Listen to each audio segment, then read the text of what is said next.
When I'm not being probably a little too proud of myself for being able to change a flat tire all on my own, I like to answer questions that get on YouTube, so let's get to it. The best piece of advice you've ever received while learning guitar. So I had to bring my man Andreas on to help with this question. What's the best advice you've ever gotten? Well, I played for like a year the song Nothing Else Matters by Metallica. Or any I like how we're just going to skip the part how we're playing guitarleles. Oh, yeah, exactly. By the way, yeah. We just got back from NAMM, and Ortega gave us these guitarleles, which are pretty awesome. So I've given up guitar, and this is my new primary instrument now. This is our thing now. But we're just going to keep answering guitar questions. So, anyways, you're playing Nothing Else Matters. Yeah, I was playing Nothing Else Matters, and it's an arpeggio, which is, very common used in many songs. But I was taught that song using my thumb for the bass, and then finger 1 and 2, or index and middle finger, and then repeating one of the fingers, using only 2 fingers for the 3 first strings. So you're going thumb, pointer, middle pointer. Yeah, I was going thumb. No, wait. I was repeating middle finger. Thumb, pointer, middle, middle. And I learned all my arpeggios like that, using alternating. And someone taught you that? Yeah, they told me this. Yeah. But a friend, as a goodwill, he's like, oh, I'll teach you guitar. It's a friend of mine. Mm-hmm. And then another guitar instructor saw that, and he's like, oh, you have another finger. Why don't you use it? Yeah. I'm like, I never thought of that. How about that? I'm like, how about pinky? So your advice is to use all your fingers. Yeah, use Why not? Use all your fingers. Use what the good Lord gave you. That's correct. That's what's up. Oof. And look at you now, my friend. Of course. Best advice I ever got was from Carlos Santana. Ever heard of him, Andres? Carlos Santana. The Carlos Santana? The Carlos Santana. You mean the impersonator? No, not the baseball player. No, the musician. Oh, wow. The Black Magic Woman man himself. Yeah. So I was working at Guitar Center. Some people have heard this story before. I was working at Guitar Center, and he just rolled in with his posse, right? And I took my Guitar Center badge off to make it seem like I was more of a fan and not just a clerk. And I was like, Mr. Santana, man, like, wow, it is so cool. I don't mean to bother you, but I just want to say I'm a big fan. That's pretty cool. And thanks so much for rocking it out. Keep doing what you're doing. And he just stayed and he talked to me for literally 20, 30 minutes. Wow. Because I was enthusiastic about guitar.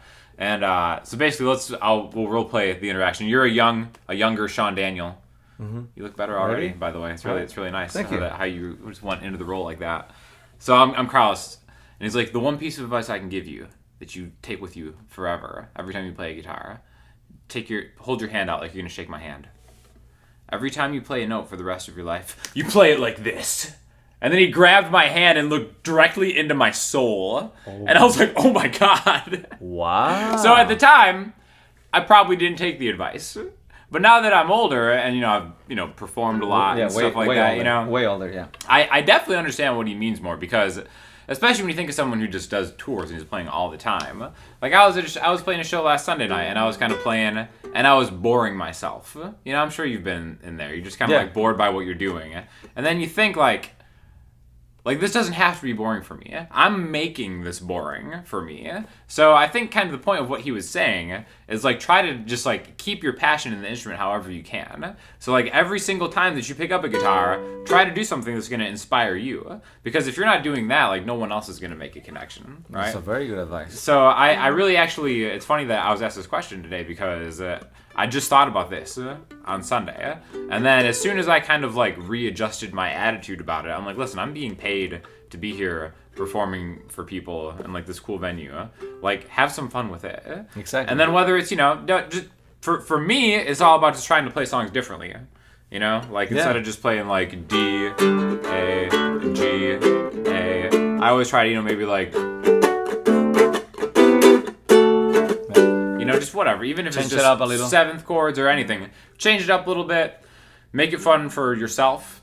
Yeah, and choose songs that you want to play too. 100%, yeah. I often fall into playing the songs that I know they like, and then once in a while you gotta throw your own favorite songs. Still play the hits for people, you know what I mean? But in between, you're allowed. I think you're allowed at a certain amount of leeway with an audience. Yeah.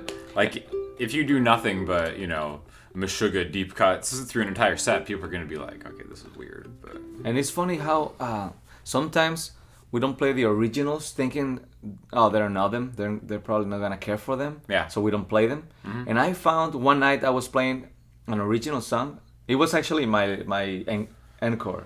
Oh yeah. Yeah, they said like one more song. I'm like sure. So I was thinking, what's the most popular song? And then they said like original. I'm like, oh wow, for an encore they're one. Okay. So I started playing a very mellow, soft song.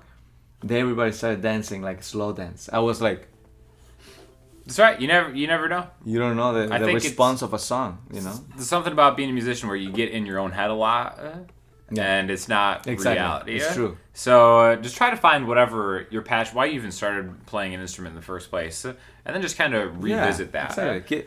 The reason you started playing is because you wanted to have fun. So Yeah. keep having fun with it. You know what a great example of this is? So you know your musical taste will change over time. Yeah. Like I was a high schooler when I first started playing guitar. So one of the bands that Ace of Base? I listened to, Ace of Base, yeah. I wouldn't play it. Blink 182. Oh yeah. I like Blink 182 is one of the bands where like I really learned how to like play guitar, you know. That's funny, man. For me, it was Offspring. So something like that, like I would be caught dead listening to Blink 182 now. But then every time I pick up a guitar and I go, That's funny. I just like I have nothing but just like good memories and like vibes and stuff. So again, get over yourself. Find out why you're passionate about the instrument in the first place, and then just rock it out. Why do you suck so bad, but you think you're so good? Are you that annoying guy that won't stop noodling between songs at band practice so everyone hates you? This is a very specific guy that I don't think counts as that guy. I've never heard of that guy before. Like, oh man, you're that guy at Starbucks that spells my name SHAWN on my cups. You know that guy, right? Yeah, like so specific, right? Like, yeah. Would you ever become a cruise ship musician? 15 years ago, the answer was heck yes. Right now, the answer is hell no. Really? And Why is that? This is why. I enjoy cruises. Yeah, you've been on many a cruise. So why would I want to be a prisoner on a cruise? Oh. And that's what a musician told me at a cruise. Yeah. I said, hey, I wanted to do this so bad. I actually had an offer to go on an Italian cruise all around like Africa and whatever. Like it was gonna be awesome, supposedly, and I really wanted to go. But now that I have a family and everything, why would I want to be in a little room? Because they don't give you the same rooms you get. It's a different kind of room you get. Yeah.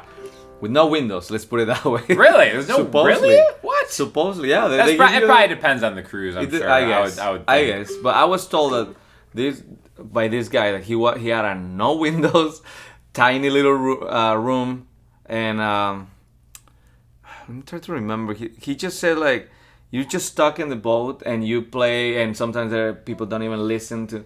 He pictured and the money is not that great either. Right. So I don't want to discourage anyone from doing it. I think that it depends on what part of your life you are. If you're single, I mean, of course, it's a way for you to save money and travel the world. Sure. Do it. But if you have a family and everything, just save money and go on a cruise and enjoy your cruise. I think enjoy your cruise. I would totally do it. I would do it tomorrow. But a lot of times they sign contracts that are kind of like long-term contracts. Yeah, they're usually 6 months or a year. Yeah, 6 months or a year that's a lot. I would do a 2-month contract. If someone asked me and Kindred to take the show on a cruise for like 2 months, I'd be down. So if anyone from Royal Caribbean is listening, me and Kindred are available for I think it really depends on what part of your life you are. Like, what's your life like? But the one thing that is undeniable is it will make you a better musician. Cruise ship musicians generally are like pretty legit because it's just like a grind, and it's almost kind of like music school. It's just you play so many shows. Yeah, all the time. That you're always practicing, you're always playing, you know. Yeah. So nothing against cruise ship stuff. You won't be seeing Andreas there. Maybe Kindred and I will be at a cruise ship near you soon. You know, also it depends. Like if they hire me, I saw comedians going on a cruise ship. Oh sure. And they just come in one place, do a 30-minute show, and they're out. You know. That's different. I would do that. All right. People, help us get this together. Because I was talking with Samurai Guitarist and Stitch about this, about doing like a guitar YouTuber cruise, where we're like the hosts. Ooh.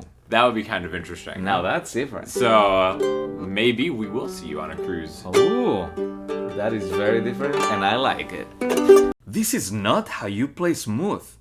Please don't claim this as how to play video, because you're providing false information to musicians out there.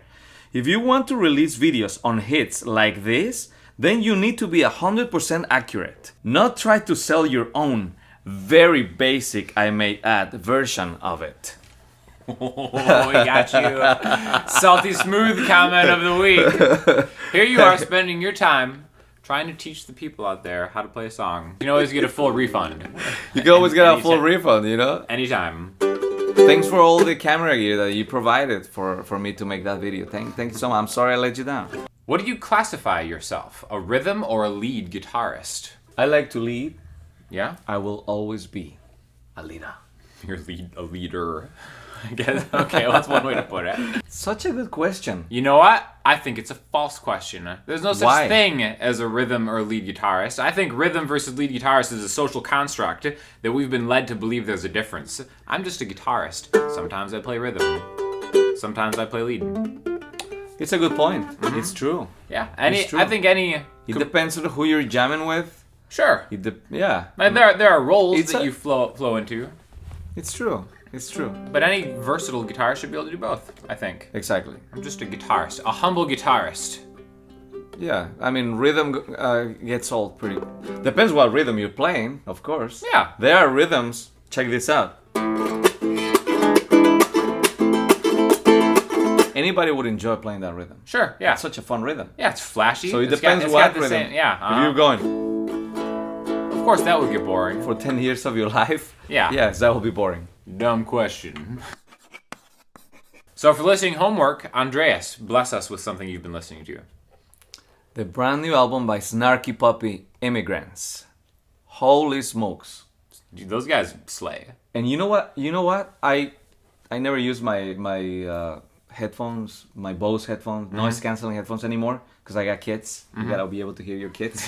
Yeah, if something happens, you gotta... Yeah, they're like drowning in You're the like background. jamming to You're like- Snarky Puppy, Yeah. and baby's like back there like choking or hanging whatever. himself, yeah. Yeah, no. So anyways, I went on a trip to Nashville, and I'm there with the nice full quality headphones, and then I have the view of like the wing and this and living the city and the clouds, and then I'm listening to this music. Oh my gosh, Snarky it's Puppy. incredible.